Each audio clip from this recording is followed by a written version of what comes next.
Doctor, empezamos el sexto año del mes y se confirma, perdón que lo repita, la primera proyección, su proyección original, la que me hizo en febrero aquí, de que el pico llegaría en junio. Estamos a 1 de junio y estamos escalando el pico. Buenas tardes. Muy buenas tardes, Joaquín. Gracias por el espacio y las preguntas. Sí, efectivamente, una cosa que veo que todavía no permea en la sociedad y que me gustaría aprovechar la oportunidad de la entrevista de hoy para enfatizarlo, son dos elementos. El primero es, que ya lo hemos platicado, usted lo tiene muy claro y siempre lo precisa, la epidemia en un país extenso como México se compone de múltiples epidemias. Entonces, en su momento, cuando nosotros nos referimos a que el pico llegaría en junio, nos referíamos a una primera apreciación de todo el país. Y sí dijimos, efectivamente, y lo seguimos diciendo, durante junio vamos a tener esta primera oleada, o el pico de esta primera oleada, en el conjunto del país. Ahora, estoy de acuerdo. Sí. Exactamente. Ahora, esto, cuando dijimos mayo, recordará que también dijimos mayo. Sí, después con las otras proyecciones dijo primero que entre el 7 y el 9 y luego entre el 8 y el 10. Ándele, exactamente. Y hay gente que todavía se confunde y se angustia porque dice, ¿cómo? Se dijeron en mayo, ahora me dicen junio y ahora regresan. Creo que es preciso que identifiquen a qué nos hemos referido en cada momento con toda puntualidad. Como usted bien lo tiene claro, junio es el periodo donde el conjunto de las epidemias locales llegarán a sus máximos, la suma de las distintas epidemias que están asincrónicas. Cuando hablamos de mayo, explícitamente dijimos, este es el caso de la epidemia del Valle de México, Ciudad de México y la zona conurbada en el estado, en donde llegará a su máximo, y así ocurrió, en la primera semana de mayo. Entonces son dos cosas diferentes. Claro. No, yo siempre he sostenido, a ver, yo siempre me he reiterado su primera proyección de que el pico sería en junio. Hoy estamos en junio y estamos rumbo al pico. Efectivamente. Hay epidemias como la de la Ciudad de México y el Valle que llegaron a su máximo en la primera semana de mayo y ahorita tienen ya una primera fase de descenso. Digo primera porque todavía es incipiente, todavía no es un patrón que nos deje tranquilos en la medida en que sigue en una muy alta cantidad de casos diarios, pero ya el número de casos diarios está en una tendencia decreciente. Pero hay otras zonas del país, Guerrero, Oaxaca, Puebla. Que están en ascenso todavía, y en la medida en que esas zonas, aunque tienen menor cantidad de población y por lo tanto menor cantidad de casos, sigan en ascenso, pues contribuyen a que vamos todavía sin llegar al punto máximo que llegaremos durante el mes de junio. Además hay muchos contagios que lamentablemente se van a traducir en fallecimientos, doctor. Sí, desafortunadamente esta es una enfermedad que sorprende a la gente, toma por sorpresa, también por eso nos interesa repetir y repetir que no debemos subestimarla. No es una enfermedad menor, es una enfermedad que en personas, particularmente personas con enfermedades crónicas, adultos mayores, puede ser que en pocas horas pase de ser algo aparentemente leve a una enfermedad de alta gravedad que requiere hospitalización, intubación, terapia intensiva y muy posiblemente también en algunos casos muerte. Ahora, doctor López-Gatell, a mí me preocupa que con este llamado regreso a la nueva normalidad, que la gente pues ha salido a la calle, digo, entiendo porque pues lo han entendido como el fin del confinamiento después de mucho tiempo, y es un factor de contagio, el contacto con la gente, doctor. Sí, definitivamente. El mecanismo de transmisión de esta enfermedad se conoce bien, es la vía respiratoria, y el contacto entre personas relevante para el contagio de COVID es la proximidad de la vía respiratoria, la nariz, la boca, y que esté uno frente a frente, y entonces la persona enferma proyecta, libera, expulsa partículas líquidas, partículas de saliva y secreciones respiratorias de nariz, boca, garganta, y entonces le caen encima a la otra persona, respira a la otra persona, susceptible esas secreciones cargadas de virus, o le caen en los ojos, y también ese es un mecanismo de contagio.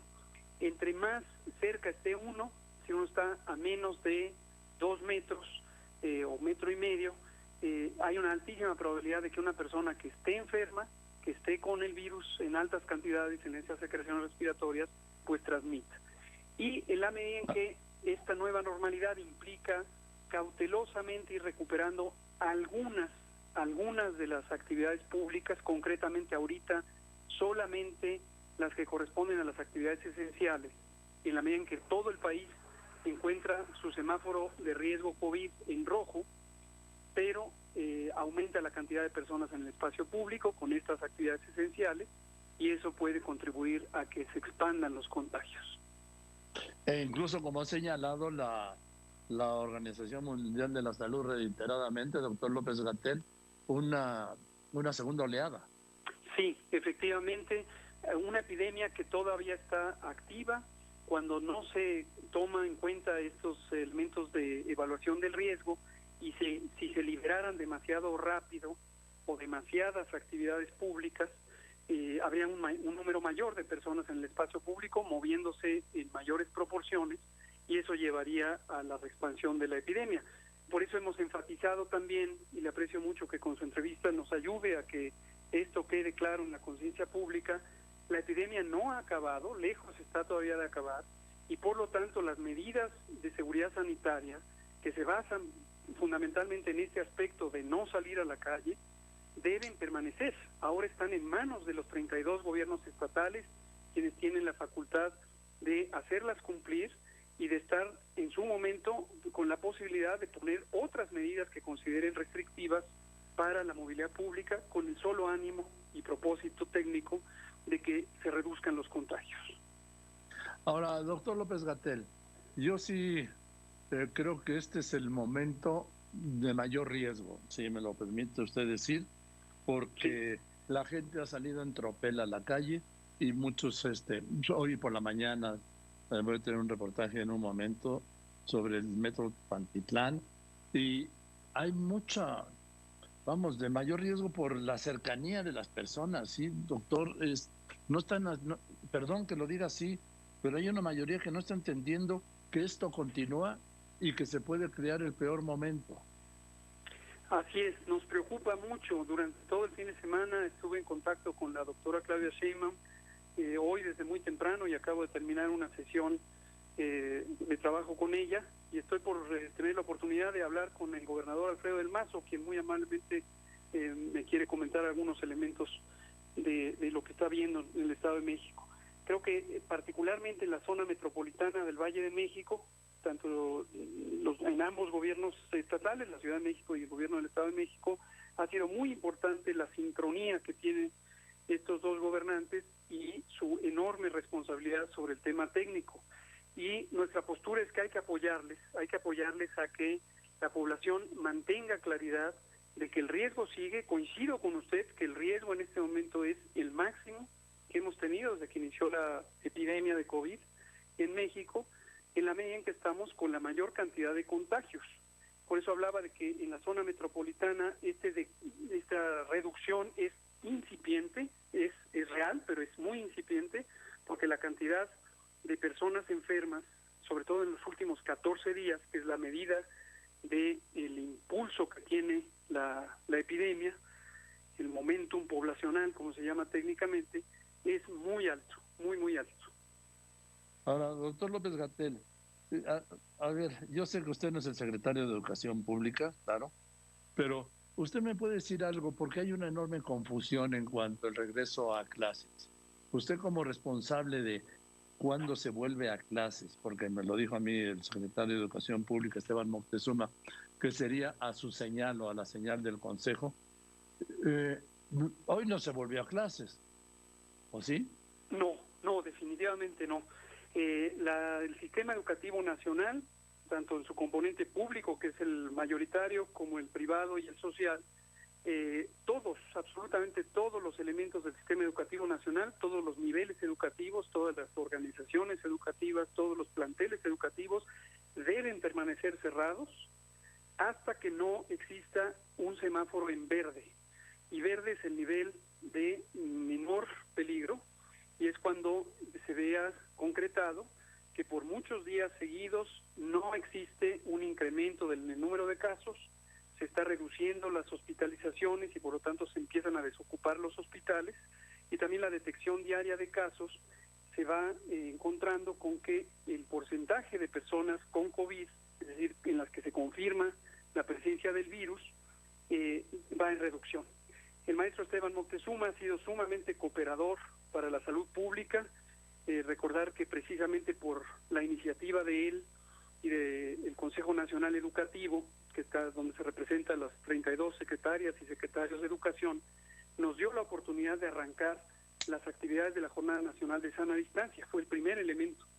Entonces ahora será el último elemento en reabrir, precisamente porque este sector educativo tiene alrededor de o casi 40 millones de personas que en un momento dado, al momento de abrir, empezarían nuevamente con movilidad en el espacio público. Entonces eso debe ser hasta el final, cuando haya semáforos en verde.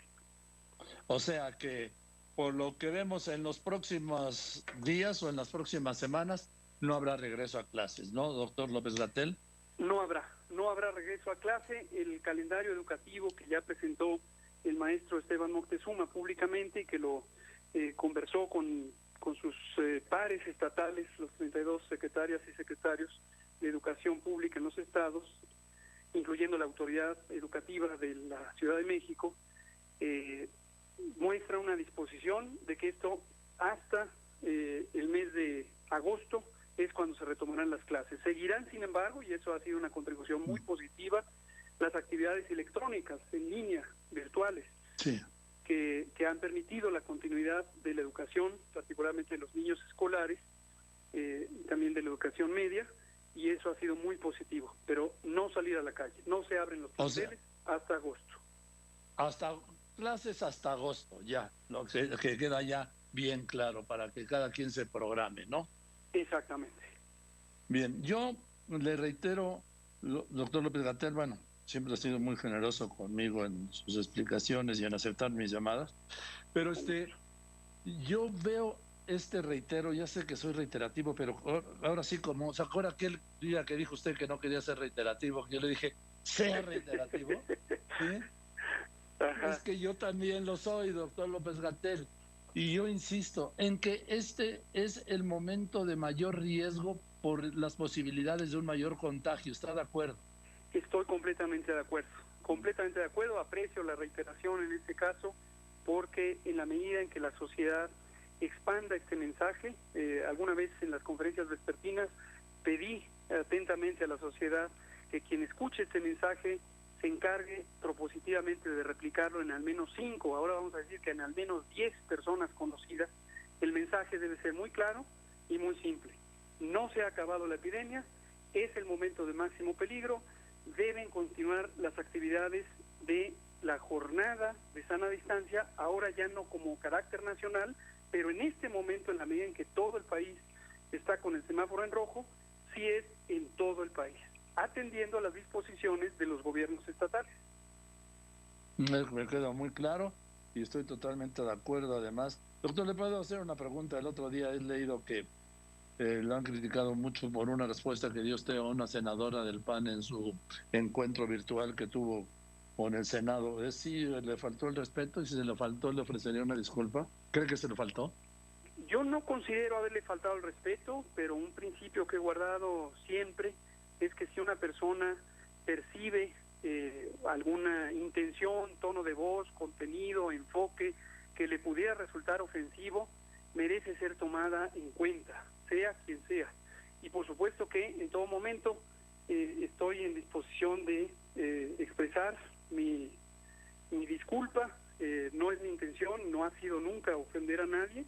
Puedo tener discrepancias de perspectiva con otras personas, como ocurre entre personas que tienen reflexiones independientes, pero si esto resultó en que se percibiera un trato inadecuado o áspero, por supuesto que pediré disculpas, y aspirando a que, en la medida en que nos mantengamos unidas y unidos como ciudadanas y ciudadanos, y que tengamos claro que el manejo de una epidemia requiere de la unidad nacional, requiere de no politizar los aspectos técnicos que son indispensables para proteger la salud y para salvar vidas, pues sumaremos siempre esfuerzos.